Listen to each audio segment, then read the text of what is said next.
Cuando mi hijo me dijo que no sería bienvenido en su casa en Navidad, sonreí, subí al carro y marqué un número. Para Año Nuevo ya había logrado cancelar las cuotas de su hipoteca, y eso era apenas el comienzo de mi plan. La justicia debía imponerse y la soberbia debía pagarse. No imaginas lo que hice después. Antes de seguir, suscríbete al canal y cuéntanos en los comentarios desde dónde nos escuchas.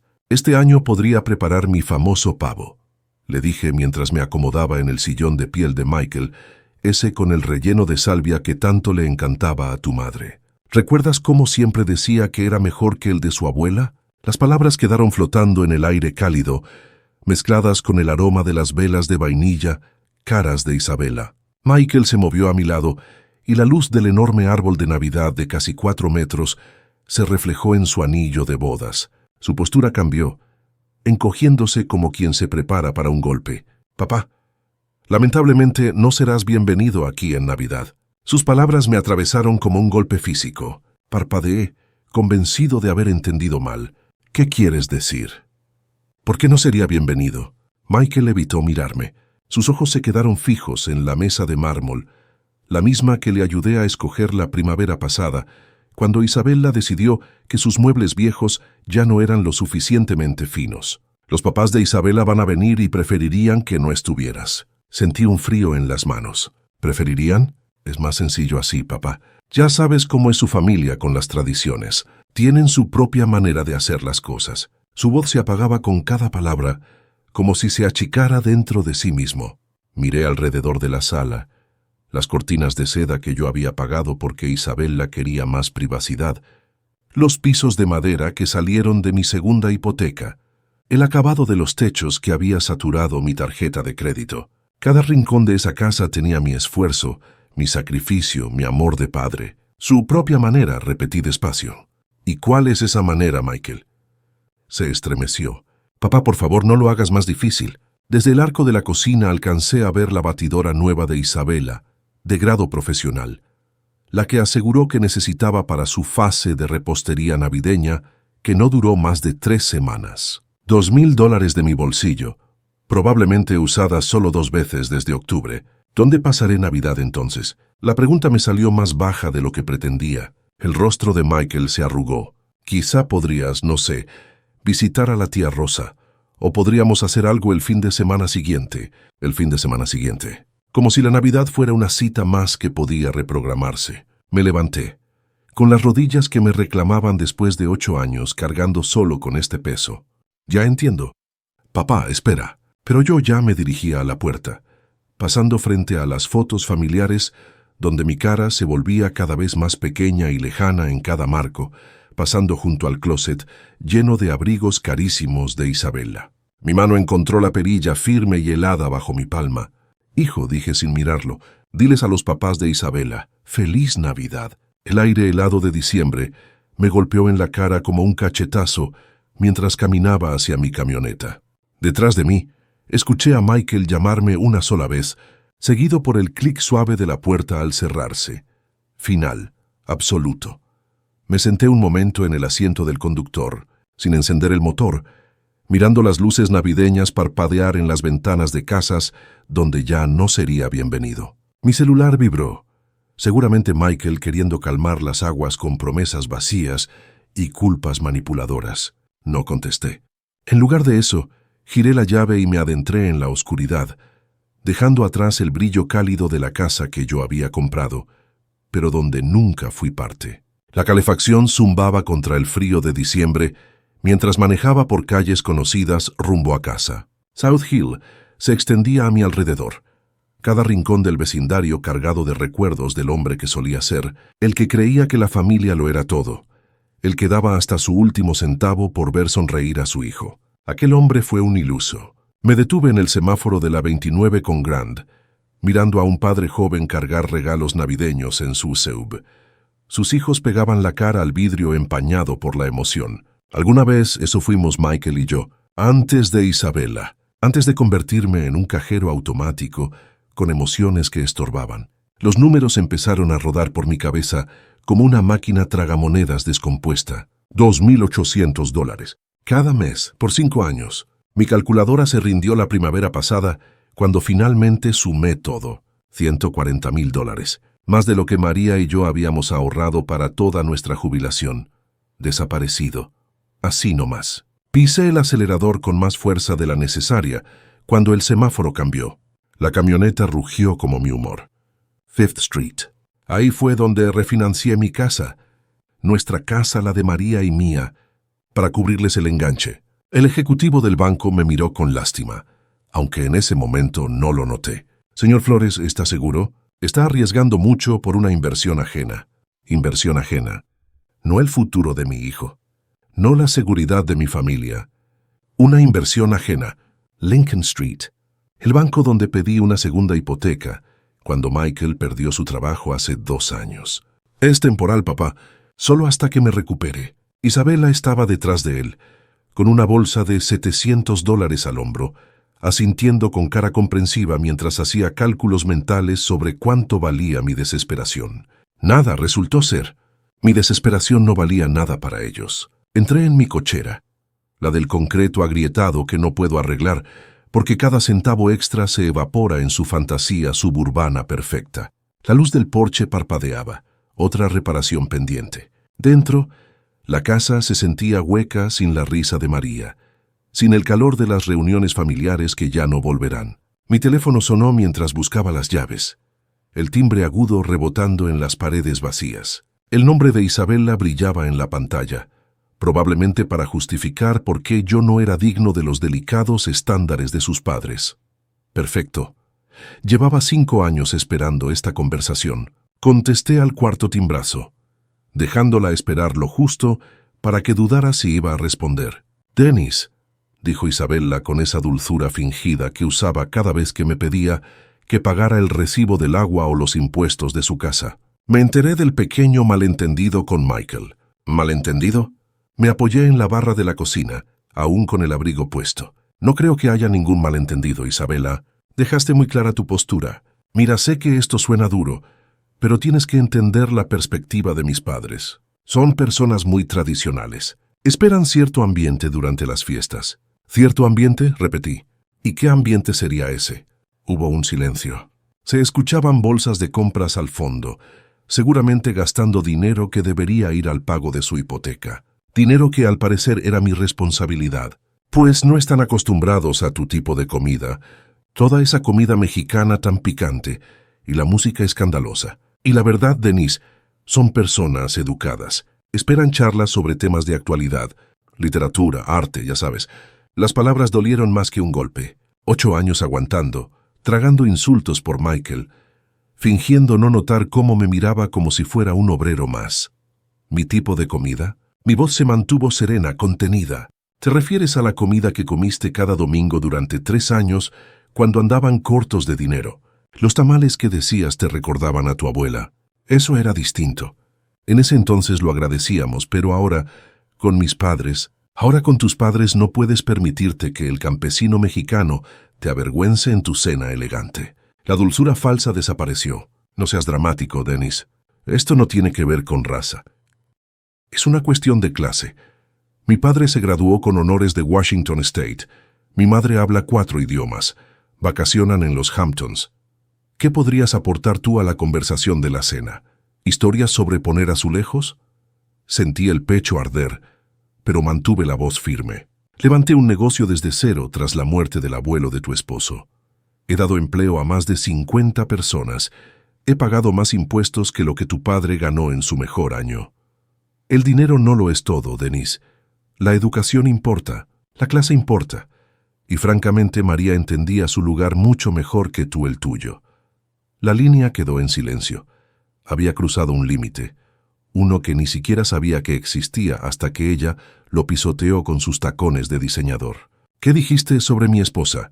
Solo digo que ella sabía cómo encajar mejor. No causaba problemas. Sabía que había espacios que no eran para ella. Apreté el teléfono con tanta fuerza que se me pusieron blancos los nudillos.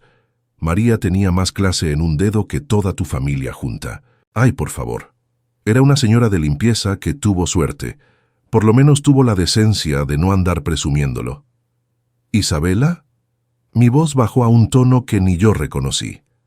Quiero que me escuches con atención. Esta conversación terminó. Se acabó fingir que somos una familia. No puedes simplemente...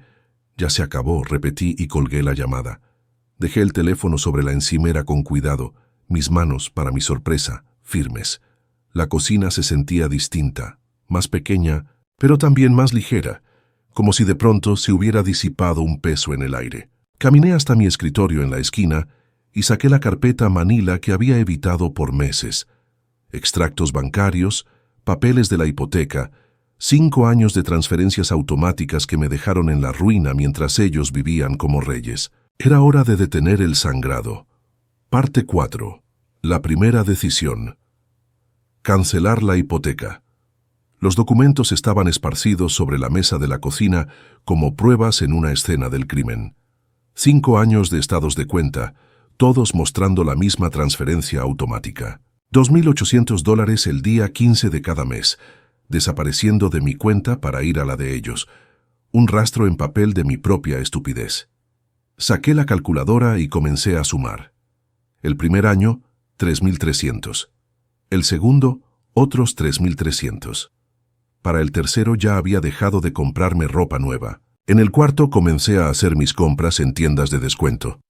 El quinto año, llevaba meses almorzando sándwiches de mantequilla de maní para poder sobrevivir. $143.400.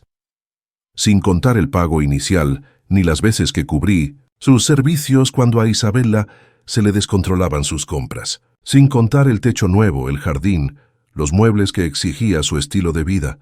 Me recosté en la silla mirando los números hasta que se volvieron borrosos. El dinero del seguro de vida de María, mis ahorros para la jubilación, el fondo universitario que habíamos guardado para nietos que al parecer nunca conocería, todo desaparecido, invertido en una casa donde ya ni siquiera me invitaban a cenar en Navidad. Tomé el celular, busqué en mis contactos hasta dar con el número del banco. El sistema automático me ofreció opciones en inglés y en español, que considerados, que adaptados a gente como yo. Servicio al cliente. Le atiende Jennifer. ¿En qué puedo ayudarle hoy? Necesito cancelar una transferencia automática. Respondí con una voz más firme que en años. Con gusto, señor. Necesitaré su número de cuenta y algunos datos de verificación. Recité los números mientras la escuchaba teclear. Profesional, eficiente, sin juzgar por qué un hombre de 62 años estaba cancelando pagos que probablemente eran para la hipoteca de su hijo. Veo la transferencia a la que se refiere, señor Flores. $2.800 mensuales a Wells Fargo, cuenta terminada en 7423. ¿Desde hace cuánto tiempo la realiza? ¿5 años? Las palabras me supieron amargas. ¿Desea cancelarla con efecto inmediato? Miré alrededor de mi cocina, los electrodomésticos viejos que no podía cambiar, las paredes que pedían pintura, las ventanas por donde se colaba el frío porque había gastado mi dinero de mejoras en el palacio de otro. Con efecto inmediato, confirmé. Listo, la transferencia ha sido cancelada. ¿Hay algo más en lo que pueda asistirle hoy? No, respondí, y me sorprendió lo bien que se sintió decirlo. No, eso es todo. Colgué el teléfono y me quedé en el repentino silencio de mi casa. Afuera la oscuridad de diciembre caía sobre Spokane, mientras las luces navideñas parpadeaban en las ventanas de hogares donde las familias se reunían sin condiciones, sin juicios, sin tener que ocultar quiénes eran. Por primera vez en 5 años, el presupuesto del mes siguiente estaría equilibrado. Por primera vez desde la muerte de María, podría darme el lujo de arreglar la lámpara del porche, comprar comida decente, quizás hasta tomar unas vacaciones.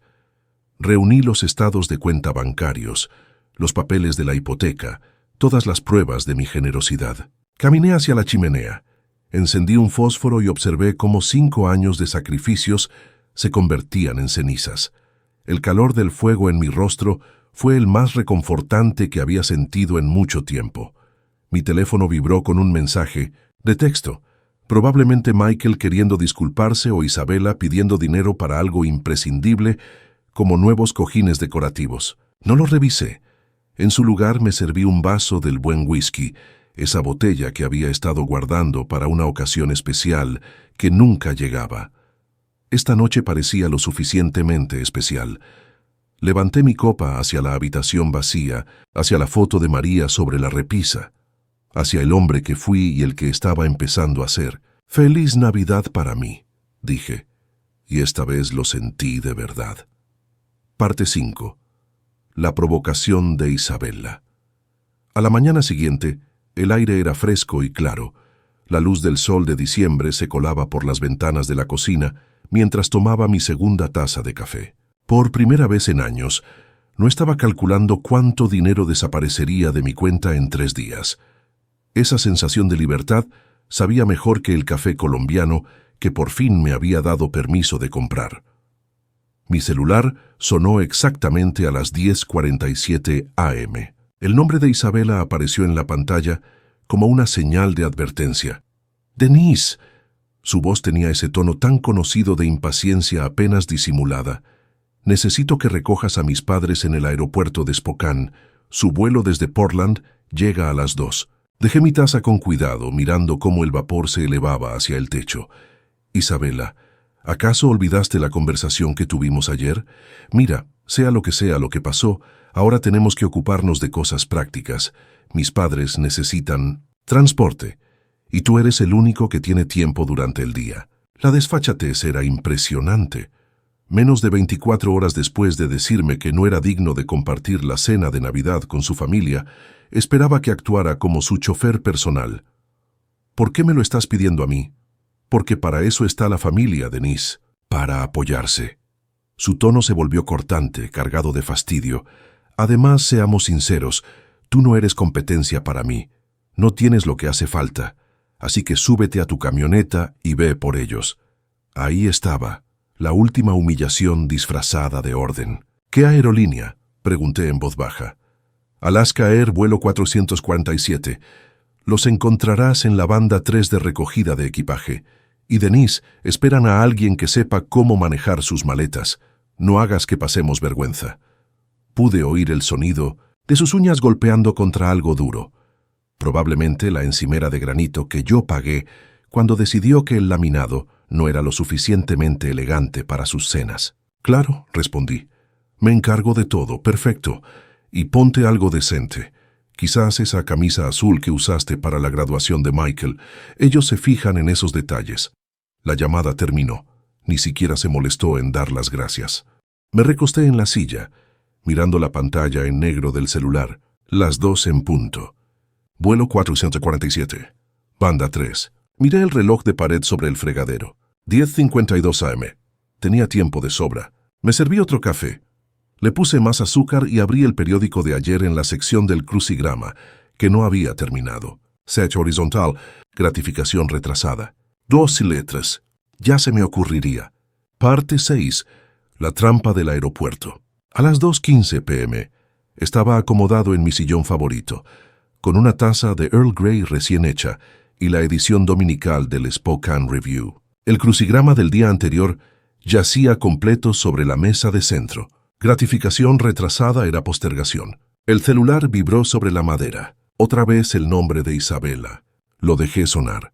El sol de diciembre entraba de lado por las ventanas de la sala, calentando ese espacio donde tantas noches solitarias había reflexionado sobre el precio de mi generosidad. Pero ese silencio hoy se sentía distinto. Merecido, elegido. 2:47 p.m. Volvió a vibrar. Esta vez pude leer el adelanto del mensaje. «Papá, ¿dónde estás?» «Mis papás están...». Volteé el teléfono y regresé a la sección de deportes. Los Seahawks habían vuelto a perder. Algunas cosas no cambian. A las 3:30 p.m. El teléfono ya había vibrado 6 veces. Había terminado el periódico, preparado una segunda tetera y empezado a ordenar el cajón de los cachivaches en la mesa de la cocina. Increíble lo que uno puede hacer cuando no anda corriendo para servirle a quienes te ven como su botones personal. A las 3:45 p.m. llegó la séptima llamada. Esta vez no era Isabella. Era un número conocido. Seguramente sus padres. Usando el teléfono de alguien en el aeropuerto, dejé que también sonara. Afuera, un vecino colgaba luces navideñas en su porche mientras sus hijos correteaban por el jardín con esa energía desenfrenada que solo traen las tardes de diciembre. Familias normales haciendo cosas normales. A nadie lo dejaron tirado esperando a alguien que jamás iba a llegar. A las 4:15 de la tarde, mi celular empezó a sonar sin parar. Primero Isabela, luego un número desconocido y otra vez Isabela. El zumbido era constante, como una avispa furiosa golpeando contra un vidrio. Caminé a la cocina y desconecté el teléfono fijo de la pared. Después apagué el celular por completo. Silencio absoluto. Me preparé un sándwich de queso a la plancha y calenté una lata de sopa de tomate. Era comida reconfortante, de la que no me había permitido en meses, porque cada centavo del supermercado se había ido en sostener el estilo de vida de ellos. El queso se derritió doradito. La sopa humeaba en mi taza favorita. Afuera, el sol de invierno ya comenzaba a ocultarse, proyectando sombras largas en el patio trasero. En algún rincón de la ciudad, 3 personas probablemente estaban en el estacionamiento del aeropuerto, discutiendo por la tarifa del taxi y preguntándose cómo se atrevía su sirviente personal a dejarlos plantados. El solo pensarlo hizo que la sopa me supiera aún mejor. Para las 5 ya había cenado, cargado el lavavajillas, y pensaba qué película ver. Hacía años que no tenía una tarde completa para mí, sin preocuparme por llamadas urgentes, pidiendo dinero o favores de último minuto. Estaba por agarrar el control remoto cuando alguien comenzó a golpear la puerta con violencia. No era un toque, era un golpeteo brutal que hacía temblar el marco, puro enojo hecho sonido. Dejé mi té y caminé despacio hacia el ruido, ya sabiendo con certeza quiénes estaban al otro lado. Cada golpe era más fuerte que el anterior. Por la mirilla vi 3 figuras amontonadas en mi porche, como lobos rodeando a su presa. Abrí la puerta, y ahí estaba la cara enrojecida de Cody Jenkins, a centímetros de la mía. ¿Qué carajos te pasa?, Sa gritó empujándome para entrar a mi sala sin permiso. Estuvimos esperando más de 3 horas en ese maldito aeropuerto. Catherine lo seguía, con el cabello desordenado y los labios fruncidos en una línea de odio puro. Esto es completamente inaceptable para alguien de tu edad, Denise, absolutamente salvaje. Isabela venía detrás, con el abrigo de marca arrugado y el maquillaje corrido. Nos humillaste. ¿Tienes idea de lo que hiciste? Mis padres tuvieron que pagar $40 en taxi porque decidiste. Salgan de mi casa. Mi voz cortó su coro de reclamos como un cuchillo afilado. Se quedaron congelados, sorprendidos por la firmeza de mi tono. ¿Qué dijiste? La cara de Cody pasó de roja a morada. Tú no estás en posición de exigir nada después de lo que hiciste hoy. Esta es mi casa, dije en voz baja sin moverme del marco de la puerta, y quiero que se vayan. Ahora. Catherine dio un paso adelante con esa voz cargada de condescendencia que había perfeccionado durante décadas, mirando por encima del hombro a gente como yo. Denise, claramente no entiendes la magnitud de tu error. Mi esposo tiene conexiones en toda la ciudad. Conexiones de negocios. Las relaciones humanas no se pueden pisotear así como así. No puedes tratar a la gente como si no valiera nada y pensar que no va a pasar nada. Esto fue una lección para ti. La interrumpí, mirándola fijamente. Una lección sobre tu arrogancia desmedida y la forma tan miserable en la que tratas a quienes crees inferiores. Isabela abrió la boca, incrédula. ¿Una lección? ¿Y tú quién te crees para andar enseñando algo? No eres nadie. Eres un... Soy alguien que por fin dejó de ser tu cajero automático y tu chofer. Me hice a un lado y abrí más la puerta. La clase terminó. Te puedes ir. Cody me señaló con el dedo, pero no se atrevió a tocarme. No tienes idea de con quién te estás metiendo, viejo. Llevo más tiempo en esta ciudad que tú respirando su aire. Conozco gente importante, gente que puede hacerte la vida muy, muy complicada. ¿Eso es una amenaza, señor Jenkins? Es una promesa, respondió con un susurro amenazante. ¿Crees que abandonar a personas mayores en un aeropuerto es algo que puedes hacer sin pagar las consecuencias? Estás por descubrir lo equivocado que estás. Catherine asintió con una sonrisa que podría cortar el aire. Exacto. Todo acto tiene consecuencias, Denise, y las tuyas van a ser bastante públicas. Isabela sujetó el brazo de su padre. Vámonos, papi. Este viejo patético no merece ni un minuto más. Salieron de mi casa como un ejército derrotado, pero Cody se dio vuelta al llegar al umbral. Te vas a arrepentir de esto, te lo aseguro. Cerré la puerta detrás de ellos y pasé el cerrojo con un clic que me supo a gloria. Desde la ventana los vi subirse al coche de alquiler, todavía discutiendo mientras se perdían en la oscuridad de diciembre. La casa se sentía más limpia con ellos fuera, como si su presencia hubiese dejado una mancha que por fin se había borrado, aunque sus palabras finales resonaban en el silencio que quedó. Consecuencias públicas, gente importante, contactos. Volví a la sala y levanté mi taza de té aún tibia. Por primera vez desde que empezó todo esto, sentí algo parecido a la preocupación, pero fue rápidamente superado por una emoción más intensa, la anticipación. 3 días después, disfrutaba mi café matutino mientras hojeaba el Spokane Review, cuando vi mi propio rostro en la página 3. El titular decía: empresario de Spokane abandona a pareja de adultos mayores en aeropuerto durante tormenta navideña. Me quedé inmóvil con la taza en la mano. Ahí estaba yo en blanco y negro, con una foto vieja de mi sitio web, probablemente de hace 5 años. Debajo, un artículo que me hizo hervir la sangre y helar el alma al mismo tiempo. Cody y Catherine Jenkins, quienes visitaban a su hija por Navidad, fueron dejados varados por más de 4 horas el domingo en el Aeropuerto Internacional de Spokane, cuando Denise Flores, un familiar cercano, no se presentó a la recogida previamente acordada. La pareja, ambos en sus 50 y tantos, esperó en temperaturas bajo cero mientras se emitía una alerta de tormenta invernal en la región. Advertencia de tormenta invernal. Ayer hizo 11 grados y estaba soleado. No podíamos creer que alguien nos dejara tirados así, dijo Cody Jenkins, un ex ejecutivo bancario jubilado. Llamamos una y otra vez, pero el señor Flores nunca contestó. Nos vimos obligados a tomar un taxi carísimo en pleno mal tiempo. A nuestra edad, ese trato no solo es una falta de respeto, es un riesgo real. El artículo seguía con citas sobre mi supuesto comportamiento inestable y preocupaciones por mi estado mental. Cody se había pintado a sí mismo y a Catherine como víctimas indefensas de un anciano cruel que, de la nada, perdió la cabeza. Nada sobre la cena de Navidad que me rechazaron. Nada sobre las exigencias de Isabela ni los años de abuso financiero. Solo yo, retratado como el villano que abandonó a pobres turistas mayores en medio de una tormenta de nieve que solo existía en la mente de Cody. Dejé mi café a un lado y volví a leer el artículo, una vez más, lentamente. Luego otra vez.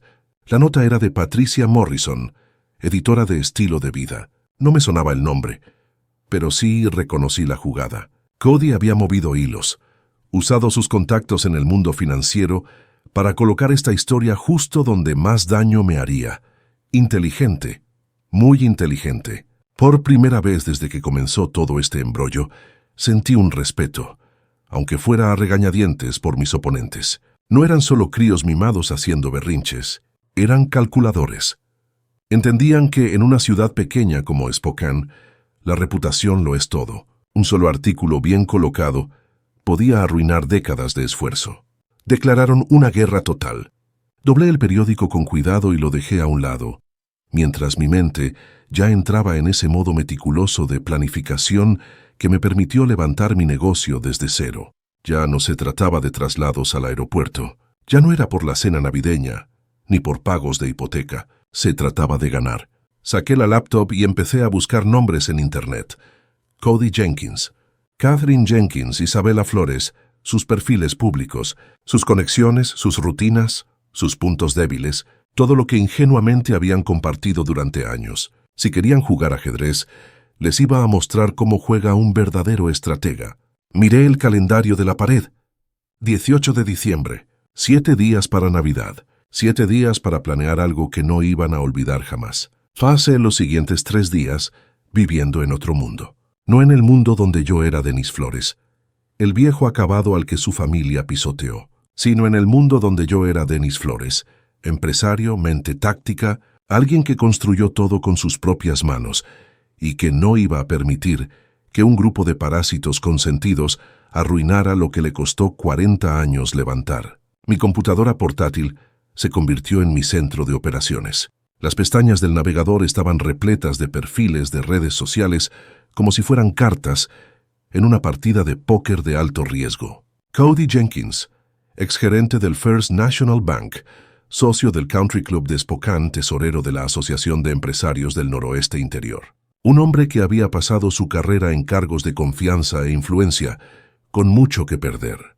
El Instagram de Catherine mostraba una vida perfectamente curada. Almuerzos benéficos, catas de vino, fotos de vacaciones en Coeur d'Alene con la etiqueta Trashed, vida bendecida. Cada publicación diseñada para proyectar éxito y sofisticación. Comentarios de amigos, alabando su gusto elegante y su estilo de vida envidiable, todo construido con dinero ajeno, incluido el mío. El Facebook de Isabela contaba la historia real, publicaciones sobre nuestra hermosa casa, con fotos de la cocina que yo había financiado, registros en restaurantes costosos, justo durante los meses en que yo pagaba sus cuentas de servicios. Una actualización de estado de la semana pasada, emocionada por la cena navideña en familia. No podemos esperar para lucir nuestras habilidades como anfitriones. Nuestras habilidades, nuestro hogar, nuestro éxito. El narcisismo era deslumbrante, pero fue el perfil de LinkedIn de Michael el que me dio la última pieza que necesitaba. Sus actividades recientes mostraban una nueva conexión. Patricia Morrison, editora de estilo de vida del Spokane Review. La misma Patricia Morrison que escribió el artículo venenoso sobre mí. Me recosté en la silla frente al escritorio, observando las pruebas desplegadas en mi pantalla. Estas personas cometieron 3 errores fundamentales. Primero, me subestimaron por completo. Segundo, hicieron su ataque público, lo que me daba derecho a responder del mismo modo. Y tercero, dejaron documentada toda su vida de privilegios en Internet, creando un catálogo perfecto de hipocresía. Hice clic en el perfil de Patricia Morrison, 43 años, licenciada en periodismo por la WSU, 15 años en prensa local, sin vínculos previos con la banca ni las finanzas, lo cual indicaba que Cody había hecho contacto directo, probablemente a través de su red de negocios. 5 minutos revisando directorios empresariales locales confirmaron mis sospechas. 3 contactos en común entre Cody y el editor de Patricia. El artículo no fue casual, fue sembrado con cuidado y alevosía. Trabajo de principiantes. Abrí un nuevo documento y comencé a escribir. No una simple respuesta al ataque mediático, sino algo mucho más potente. Una línea de tiempo. 5 años de apoyo financiero, respaldados con extractos bancarios, recibos y cheques cancelados. El anticipo para su casa. 47,000 de mi crédito hipotecario. La remodelación de la cocina que Isabela exigió porque necesitaba encimeras de granito. $18,000 con mi tarjeta de crédito. 60 pagos mensuales de hipoteca de $2,800 cada uno. $168,000 y contando. $250,000, más de lo que había gastado en mí mismo en 10 años. El celular vibró con un mensaje de un número que no reconocía. Probablemente era Isabela intentando otra estrategia, pero decidí ignorarlo y seguí trabajando. Para la tarde, ya tenía todo perfectamente clasificado en una carpeta manila tan gruesa que podría atragantar a un caballo. Extractos bancarios, recibos, fotos sacadas de sus redes sociales presumiendo las compras que yo había financiado, una copia impresa del artículo del periódico, con mis anotaciones a mano al margen, señalando cada mentira y tergiversación. Revisé el calendario en la pared. El 24 de diciembre estaba marcado en rojo. No por ser Navidad, sino porque era el día perfecto para hacer justicia. Según los eventos de Facebook de Isabela, iban a organizar la cena navideña para 12 personas. Amigos de la familia, vecinos, conocidos de su círculo social. Gente que leía el Spokane Review y formaba opiniones a partir de lo que aparecía allí. Gente que merecía conocer la verdad. Cerré la laptop y fui a la cocina, donde había dejado mi buena cámara, esa que compré hace años para documentar obras en mi negocio. Era momento de usarla para registrar algo muy distinto. La mañana del 24 amaneció gris y helada. Ese típico invierno en Spokane que te hace agradecer tener casa caliente y familia cerca. Lástima que yo no sería bienvenido en ninguna. Pero mis planes eran otros. Coloqué las pruebas como si estuviera preparando un juicio. Extractos bancarios ordenados por año, con cada pago mensual subrayado en amarillo. Recibos en orden cronológico. mostrando el patrón de mi apoyo a su estilo de vida. Fotos impresas de sus redes sociales, las nuevas joyas de Isabela, sus vacaciones, los adornos navideños caros que ahora colgaban en la casa que yo ayudé a mantener. Todo copiado 12 veces, una para cada invitado. El artículo del periódico iba encima de cada paquete, con mis notas en rojo visibles al margen. Mentira, al lado de las frases de Cody sobre el clima peligroso. Falso, junto a la acusación de mi supuesto comportamiento errático. Fuera de contexto, resaltado donde omitieron mencionar 5 años de apoyo financiero. Me vestí con cuidado, con mi mejor traje. El azul marino que usé en el funeral de María, planchado y listo para otra despedida.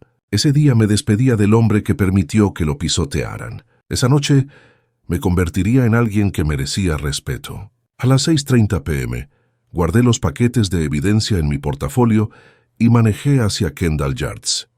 La casa brillaba con luces cálidas, autos llenando la entrada y alineados por la calle. A través de las ventanas se veían siluetas en el comedor. Isabela haciendo de anfitriona en la casa que existía gracias a mi dinero. Me estacioné al otro lado de la calle y miré la hora. 6:45, hora perfecta, lo suficientemente tarde como para que todos ya estuvieran sentados cenando, pero todavía en el plato principal, sin posibilidad de escapar. La puerta principal, por supuesto, estaba sin seguro. A Isabela le encantaba presumir lo seguro que era su vecindario, como no necesitaban preocuparse por la seguridad como en otras zonas más peligrosas. Entré en silencio. El aire cálido me dio en la cara junto con el sonido de risas y charlas provenientes del comedor.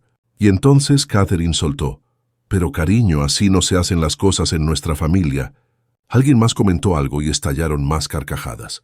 «Nuestra familia», después de todo lo que hicieron para dejarme fuera. Crucé la entrada con mi portafolio en mano. 12 rostros se voltearon a verme, con expresiones que iban desde la sorpresa hasta el horror. Isabela se quedó congelada con la copa de vino a medio camino hacia los labios. Michael se puso blanco. Cody y Catherine tenían cara de haber visto un muerto. «Buenas noches a todos», dije con tranquilidad mientras dejaba el portafolio sobre la consola de mármol. «Espero que no les moleste que me una a su cena navideña». Isabela fue la primera en reaccionar. «Dennis, esto es completamente inapropiado. Tienes que irte ya». «En realidad», respondí mientras abría el portafolio y sacaba la primera pila de documentos, «creo que tus invitados merecen saber quién pagó realmente por esta cena, por esta casa y por el estilo de vida que tanto presumes». Una mujer que no reconocí, seguramente una de las amigas de beneficencia de Catherine, se inclinó con curiosidad. «¿De qué está hablando, Isabela?» «Está teniendo un episodio», dijo Isabela rápidamente. «Michael llama a alguien, pero yo ya me había movido por la mesa, dejando un paquete de documentos frente a cada invitado. Aquí están los estados de cuenta bancarios», dije como si nada. 5 años de apoyo financiero, $168,000 solo en pagos de hipoteca, más el enganche, remodelaciones, muebles, electrodomésticos, todo lo que ven aquí. El cuarto quedó en completo silencio. Solo se oía el crujir del papel mientras 12 personas revisaban las pruebas. Observé cómo sus rostros cambiaban al ver los montos, las fechas, las pruebas irrefutables de mi generosidad y su engaño. «Esto es», comenzó a decir un hombre, pero se detuvo mirando un extracto bancario. «Escandaloso», completó la mujer frente a él. «Isabela, ¿por qué no nos contaste nada de esto?» La compostura perfecta de Isabela comenzaba a desmoronarse. «Es más complicado de lo que parece. Denise se ofreció a ayudarnos. Nunca se lo pedimos. En realidad, interrumpí mientras sacaba un recorte de periódico. Hablemos mejor de lo que sí pidieron y de lo que dijeron de mí ante los medios». La temperatura del salón bajó de golpe como 10 grados. Puse las copias del artículo del periódico sobre la mesa y observé cómo los invitados reconocían mi foto en esa nota tan poco favorecedora publicada 3 días antes. Ahora dije con voz firme en medio del repentino silencio: «Hablemos de los verdaderos manipuladores en esta familia». El rostro de Cody pasó de rojo a pálido. Catherine se quedó rígida en su asiento, con la copa de vino en la mano olvidada. «El señor Jenkins usó sus contactos en el banco para plantar esta historia», continué mientras golpeaba el periódico. Fíjense cómo me pintan como un hombre inestable y peligroso, que abandona a ancianos indefensos en medio del frío. Un hombre de cabello canoso, con un suéter caro, levantó la vista del artículo. Cody, ¿qué es esto? El clima estaba a 11 grados y soleado. Respondí antes de que Cody pudiera decir algo, y no eran turistas varados. Eran los padres de Isabella, que venían a la cena navideña a la que me prohibieron asistir porque no era lo suficientemente digno para su círculo. Catherine al fin logró hablar. Eso no. Nunca dijimos. ¿Nunca dijeron qué, Catherine? Saqué mi celular, donde tenía capturas de varias publicaciones de Isabella en redes, que yo era demasiado corriente para tus padres, que mi comida mexicana y mis conversaciones de clase trabajadora te avergonzaban frente a tus amigos con estudios. Una mujer que identifiqué como amiga de las obras de caridad de Catherine se removió incómoda. Catherine, no me digas que tú está torciendo todo, protestó Cody, pero su tono sonaba inseguro. Este hombre tiene problemas mentales graves. El estrés de envejecer, las finanzas. Problemas financieros. Casi solté una carcajada. Señor Jenkins, llevo 5 años manteniendo a su hija y su yerno con casi $3,000 al mes. Los únicos problemas financieros aquí son los que ustedes están por enfrentar. Me giré hacia toda la mesa.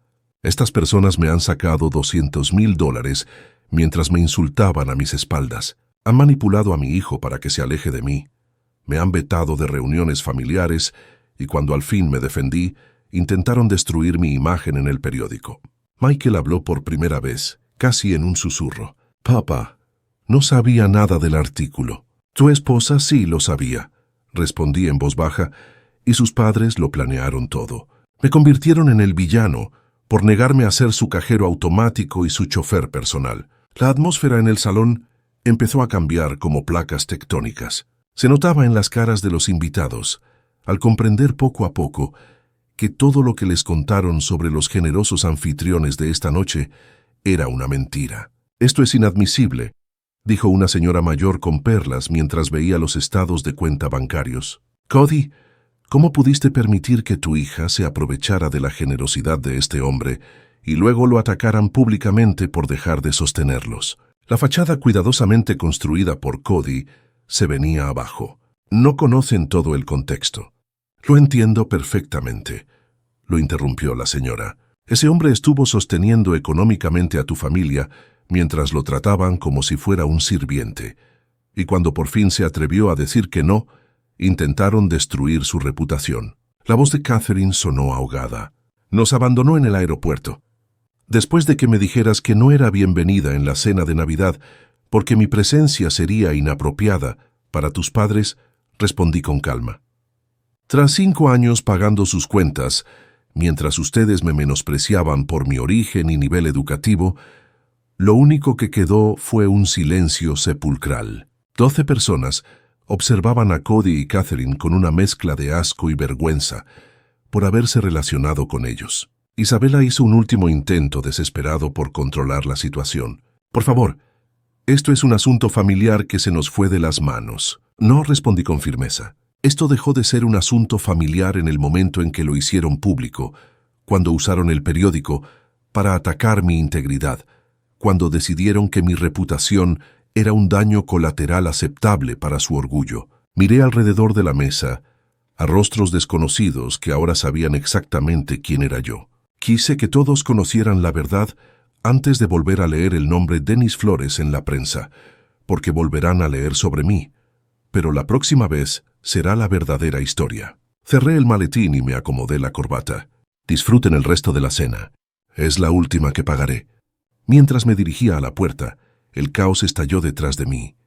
Voces levantadas lanzando acusaciones, preguntas sin respuestas, el estruendo de una fachada social cayéndose a pedazos. Fue la música navideña más hermosa que había escuchado en mi vida.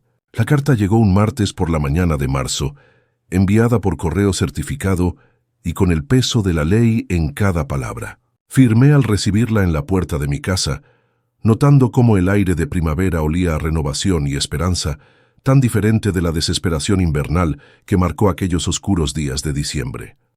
Aviso de incumplimiento, decía el sobre. Requerimiento final de pago. Dentro, el atraso de 3 meses de hipoteca había alcanzado a Michael e Isabella como una ola implacable de realidad. $8,400 vencidos.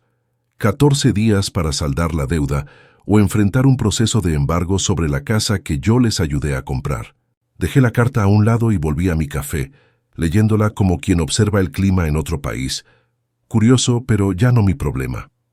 Mi teléfono había estado sonando durante semanas, con llamadas cada vez más desesperadas. El número de Isabella bloqueado después del primer mensaje de voz histérico. Cody y Catherine, cuya reputación social en Spokane se evaporó como la niebla de la mañana después del escándalo navideño. Incluso Michael, cuyas llamadas había ignorado con una mezcla de enojo y curiosidad por saber cuánto tardaría en tragarse el orgullo. La respuesta, aparentemente, fueron 97 días. Tocó mi puerta ese jueves por la tarde, ya no con la altanería del hombre que me excluyó de Navidad, sino con el rostro de alguien que envejeció 10 años en 3 meses, ojeras marcadas bajo sus ojos, el traje caro todo arrugado, y ese olor a desesperación que se le pegaba como colonia barata.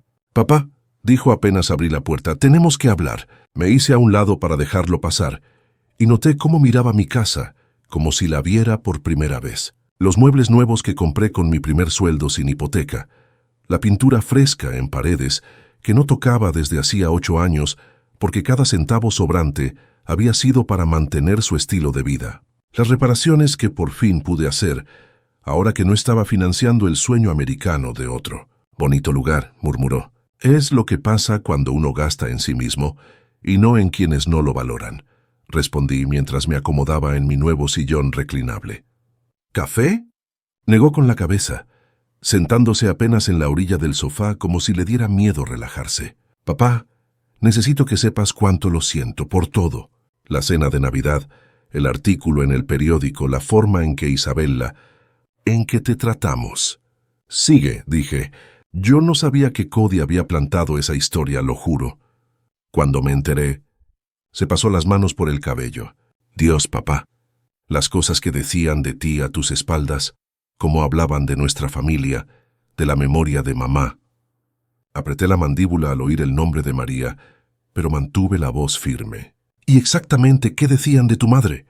¿Que sabía cuál era su lugar mejor que tú el tuyo? ¿Que ella sí entendía los límites?»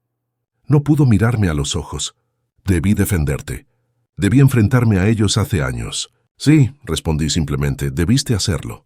Nos quedamos en silencio un buen rato, con el peso de 5 años de errores flotando entre nosotros. Afuera, escuchaba a mi vecino cortando el pasto, los sonidos normales de un jueves cualquiera en un vecindario donde los hijos no excluyen a sus padres de la cena navideña. «La casa está en proceso de embargo», dijo al fin Michael. «Lo sé. No podemos seguir pagando sin...» Se detuvo dándose cuenta de cómo sonaba. «Sin mi ayuda», completé. «Sin el dinero que mandaba cada mes, mientras dejabas que la familia de tu esposa me tratara como basura». «Sé cómo se ve, Michael». Me incliné hacia él, asegurándome de que me mirara. «¿Sabes cuánto dinero te mandé en 5 años?» Asintió con tristeza. Isabella lo calculó después de Navidad. Las mensualidades, el enganche, todo lo demás. «Más de $200,000. $234,000, lo corregí. Sé la cifra exacta, porque finalmente hice algo que debía hacer hace años. Lo sumé todo». Su rostro se desmoronó. «Papá, lo siento tanto. No sé cómo arreglar esto». «No puedes arreglarlo, hijo. Ese dinero ya no está. Pero más importante aún, esos años ya se fueron. 5 años que pude haber usado para reconstruir nuestra relación, no para financiar la fantasía de tu esposa. Lo sé, ahora lo entiendo». Me miró con algo que quizás era esperanza, pero quizá podríamos empezar de nuevo. Tal vez haya una forma de... «¿Estás pidiéndome que vuelva a hacerme cargo de la hipoteca?» La chispa en sus ojos se apagó. «Yo...» «Vamos a perderlo todo, papá. La casa, el respeto de Isabella, la aprobación de sus padres. No sé qué voy a hacer». «Ya lo resolverás», le respondí sin dureza. «Igual que yo aprendí a vivir sin un hijo que me respetara. Igual que aprendí a pasar la Navidad solo, mientras tú celebrabas con gente que pensaba que yo no estaba a su altura». Entonces empezó a llorar en silencio, como un hombre que ya no tiene más opciones. Te perdí, ¿verdad? Per, los elegí a ellos en vez de a ti, y ahora te perdí para siempre. Lo observé por un largo momento. A este hombre que crié, que amé y por el que lo di todo, y que dejó que la familia de su esposa lo convenciera de que su padre no merecía un lugar en sus vidas. Michael, le dije por fin, no me perdiste, me entregaste. Y hay una diferencia. Se secó las lágrimas con el dorso de la mano. ¿Hay alguna posibilidad, alguna forma de que me perdones? Te perdoné hace meses, le dije, y lo decía de verdad. Pero perdonar no significa que todo vuelva a ser como antes. No implica fingir que esto no pasó, ni mucho menos retomar el pago de una vida que solo me ofrecía migajas de tu atención a cambio de gratitud. Entonces, ¿qué significa? Me levanté y caminé hacia la repisa donde estaba la foto de María, al lado de una nueva imagen. Yo con Rosa y su familia en la cena de Pascua, el primer feriado que pasé con personas que realmente querían que estuviera ahí. Significa que si quieres una relación conmigo, vas a tener que construirla desde cero. Significa mostrarme respeto, en lugar de exigir que me lo gane. Significa tomar decisiones por lo que es correcto, no por lo que te conviene. Me giré hacia él. Y significa que la próxima vez que alguien, tu esposa, sus padres o quien sea, intente dejarme fuera de una reunión familiar, recuerdes quién es el que realmente actúa como familia. Asintió despacio, entendiendo quizá por primera vez que el respeto no es algo garantizado. ¿Y la casa?, preguntó en voz baja. Ya no es mi problema. Me senté de nuevo sintiéndome más liviano que en años. Eres un hombre hecho y derecho, Michael. Resuélvelo como lo hacen los adultos. Consigue un trabajo que te permita pagar tus cuentas. Vende la casa y compra una que puedas pagar. Deja de vivir por encima de tus posibilidades y de esperar que otros financien tus decisiones. Se incorporó con lentitud, los hombros erguidos por primera vez desde que llegó. Tenías razón en todo. Lo sé. Caminó hacia la puerta, pero antes de salir se giró. Papá, por lo que vale, verte defenderte en la cena de Navidad me hizo sentir orgulloso de ti. Me dio pena y rabia, pero también orgullo. Me alegra, respondí. Tal vez todavía haya esperanza para ti. Cuando se fue, me serví un trago del buen whisky y salí al porche trasero. La primavera ya se asomaba en Spokane. Los árboles empezaban a brotar. El aire se sentía más tibio y lleno de promesas. En 4 meses cumpliría 63. Ya hacía 8 años que María se había ido, y perdí 5 de esos años siendo alfombra para gente que jamás valoró el sacrificio. No pensaba perder ni uno más. Mi teléfono vibró con un mensaje de Rosa. Cena el domingo. Los niños quieren mostrarte sus proyectos de la escuela. Sonreí y contesté. No me lo perdería por nada. La familia de verdad, descubrí, es esa que realmente quiere tenerte cerca. Todo lo demás es puro teatro costoso, y yo ya no estaba dispuesto a pagar por entradas donde ni siquiera me dejaban salir al escenario. El whisky sabía a libertad, y el futuro se veía tan brillante como yo estuviera dispuesto a construirlo. Si te gustó esta historia, regálanos un like, suscríbete al canal y comparte tus impresiones en los comentarios. Para escuchar la siguiente historia, haz clic en la caja a la izquierda. Gracias por vernos.